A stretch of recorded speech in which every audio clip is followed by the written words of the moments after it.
so we'll see how it goes. Yesterday, I was at Vision Day for Fresh Expression for the diocese, along with, I don't know, there were probably over 100 people there. And in the coming months, there will be a lot of information rolling out about that. So I'm not here to give you a report about the conference. But in short, Fresh Expressions is about doing church differently.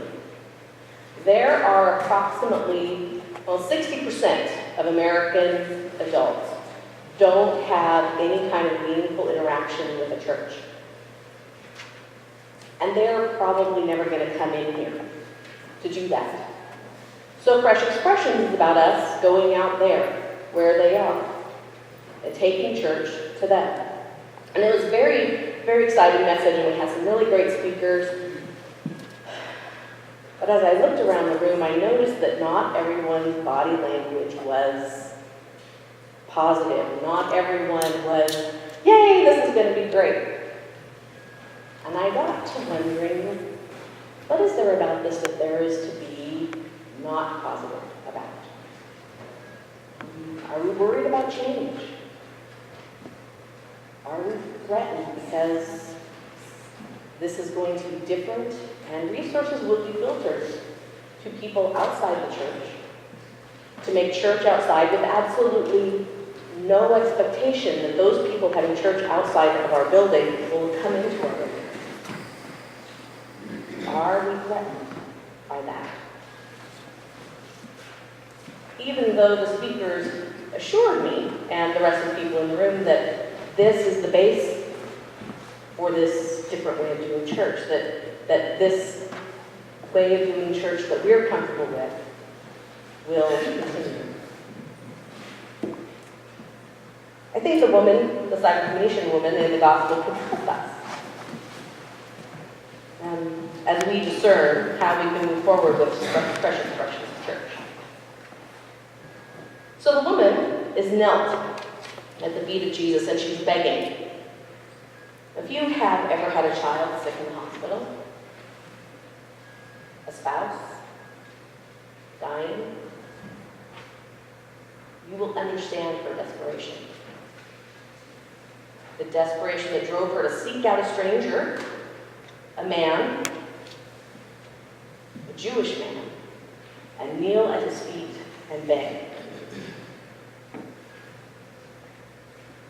She needs what he has. He has the power.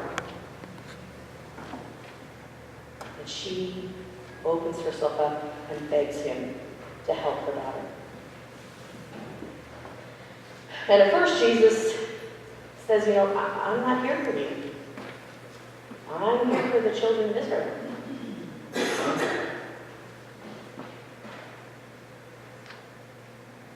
You're a Gentile, a dog. And it would have been, I think, so easy for her at that moment to just slink away, to go back to her home and hold her daughter in her arms until she died.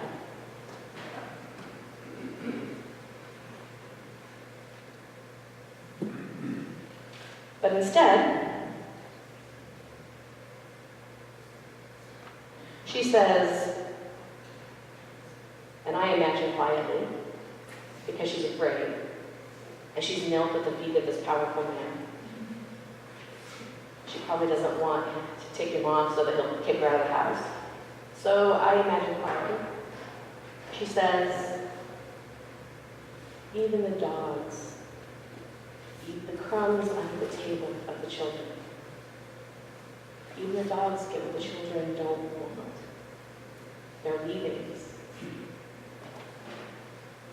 And at this point in the story where she doesn't really know what's going to happen next, where she's in her desperation, I have questions. Would Jesus have let her slink away in defeat? Did Jesus truly intend to turn her away? Are there limits to God's generosity?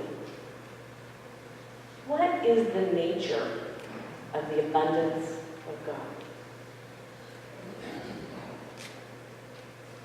I'm not going to answer any of those questions today. They're just things for you to ponder in your spare time. The question I want to talk about is, who are we in this story? We're Gentiles. We're followers of Jesus. Who are we? I dare say we're the women. We are the kneelers and beggars. We are the dogs. We are the crumb eaters. We're not the mighty one. We're not the powerful one. We're not the one doling out generosity and abundance. We're the ones kneeling at Jesus' feet, begging, confessing, and praying.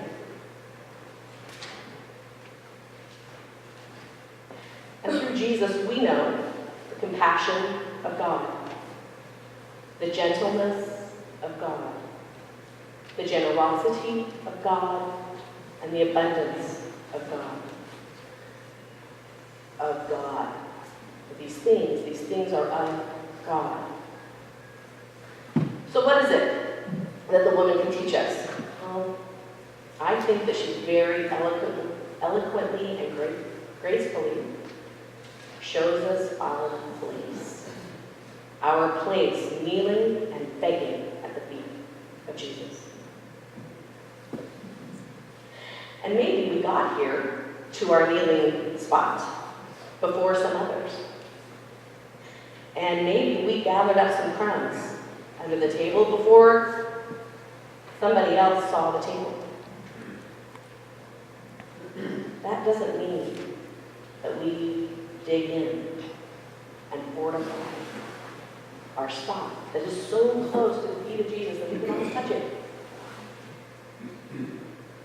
That doesn't mean that we gather up all the crumbs under the table and put them in our pockets. If we are truly going to be followers of Christ, going to try to emulate Him, it means that we make room for anyone else who wants to kneel at His feet. Even if that means giving us our spot so that they can have one. It means that we shout out, "Hey, table's over here. Look, there's crumbs. Here, take some. I have some. Take it." And maybe it means that we take those crumbs and we get up from our kneeling spot and we go out where there are people who can't even see Jesus. And we take them the crumbs and we say, "Here, now I know you can't see Jesus. He's way over there. But here's a present from Jesus. He wants you to have these crumbs."